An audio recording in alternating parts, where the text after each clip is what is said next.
पाठ 9 संज्ञा नाउन। संज्ञा शब्दों से किसी विशिष्ट वस्तु, भाव अथवा जीव के नाम का बोध होता है। अगर एक शब्द में संज्ञा का अर्थ बताएं तो संज्ञा का अर्थ है नाम अथवा पहचान। नीचे दिए गए वाक्यों को पढ़िए। आज रविवार है। विद्यालय की छुट्टी होने के कारण बच्चे टीवी पर छोटा भीम नामक कार्टून देख रहे हैं। तभी पापा ने आकर कहा, बच्चों तैयार हो जाओ, आज हम डियर पार्क घूमने चलेंगे। बच्चे खुशी से झूमने लगे। इन वाक्यों में रंगीन शब्द रविवार, विद्यालय, बच्चे, टीवी, छोटा भीम, कार्टून, पापा, बच्चों, डियर पार्क और खुशी किसी न किसी के नाम या भाव का बोध करा रहे हैं तथा उनकी पहचान करवा रहे हैं। ऐसे शब्दों को ही संज्ञा कहते हैं।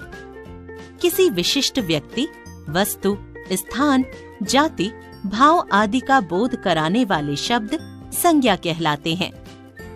संज्ञा के भेद काइंड्स ऑफ नाउन। संज्ञा शब्दों से किसी विशिष्ट वस्तु, भाव अथवा जीव के नाम का बोध होता है। अगर एक शब्द में संज्ञा का अर्थ बताएं तो संज्ञा का अर्थ है नाम अथवा पहचान। संज्ञा के मुख्य रूप से 3 भेद होते हैं। 1 व्यक्तिवाचक, 2 जातिवाचक, 3 भाववाचक। 1 व्यक्तिवाचक संज्ञा प्रॉपर नाउन। जो संज्ञा शब्द किसी विशेष व्यक्ति, वस्तु अथवा स्थान के नाम का बोध कराएं उन्हें व्यक्तिवाचक संज्ञा कहते हैं। जैसे भारत के प्रधानमंत्री नरेंद्र मोदी हैं।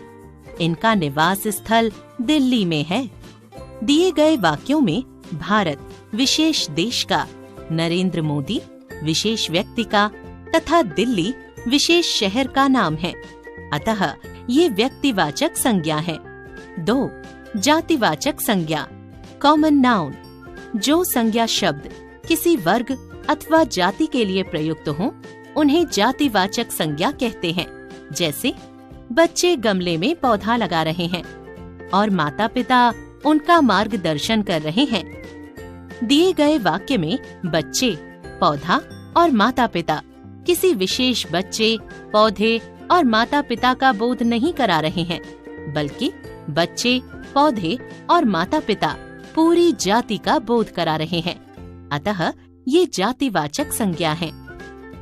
3 भाववाचक संज्ञा एब्स्ट्रैक्ट नाउन। जो संज्ञा शब्द किसी के भाव, स्वभाव, गुण, दशा और अवस्था का बोध कराते हैं उन्हें भाववाचक संज्ञा कहते हैं। जैसे इंद्रधनुष की सुंदरता को देखकर रागिनी खुशी से उछल पड़ी। दिए गए वाक्य में सुंदरता और खुशी शब्द गुण और भाव को दर्शा रहे हैं। अतः ये भाववाचक संज्ञा हैं।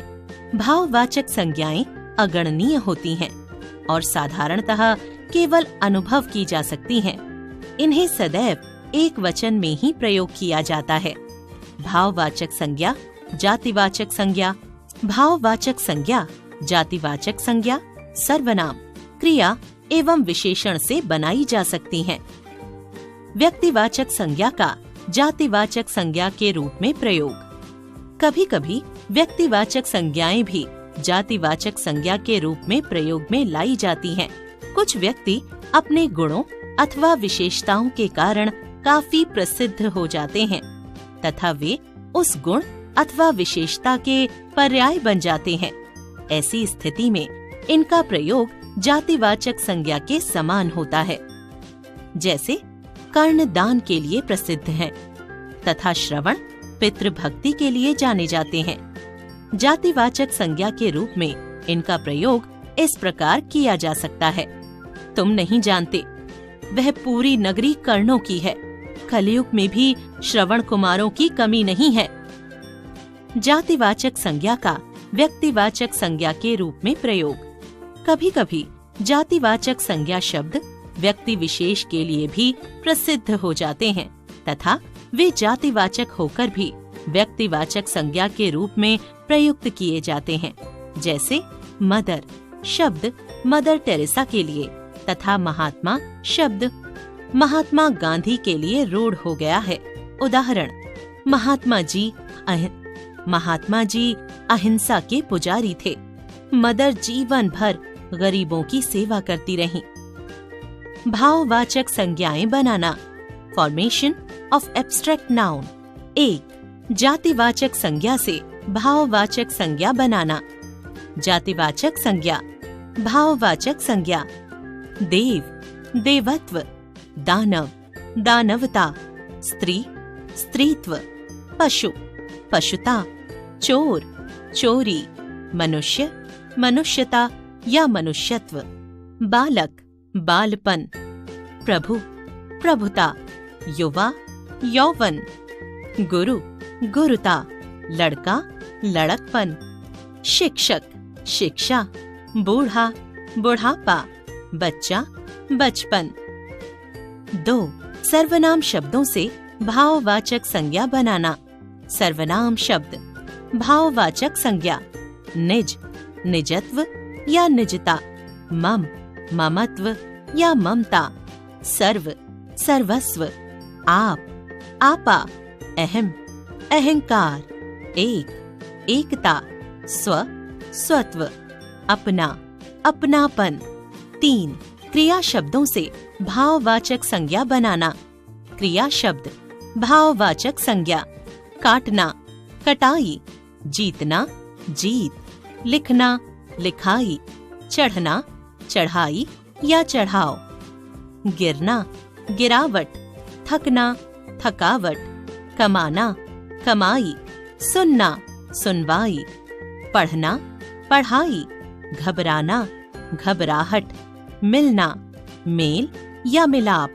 पीटना, पिटाई। धोना, धुलाई। हंसना, हंसी। उड़ना, उड़ान। सजाना, सजावट। खोदना, खुदाई। खेलना, खेल।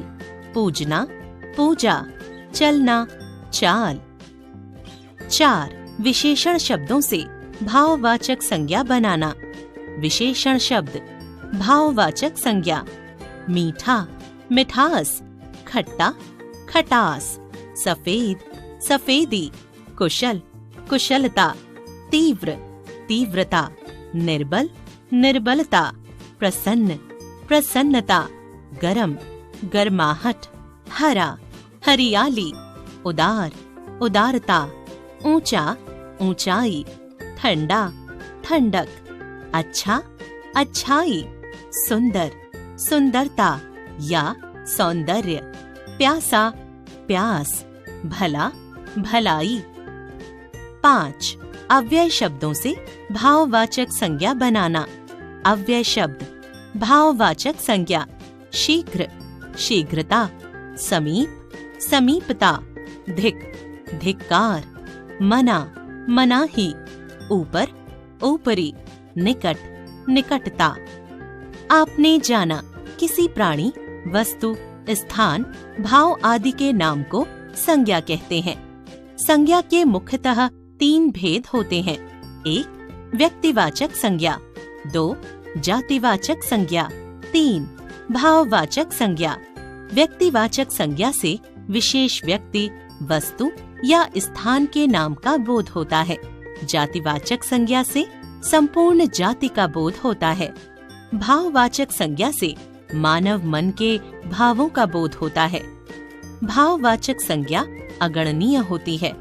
इसका प्रयोग सदा एक वचन में ही होता है। भाववाचक संज्ञा 5 प्रकार के शब्दों से बनती है। जातिवाचक संज्ञा से, सर्वनाम से, क्रिया से, विशेषण से और अव्यय से।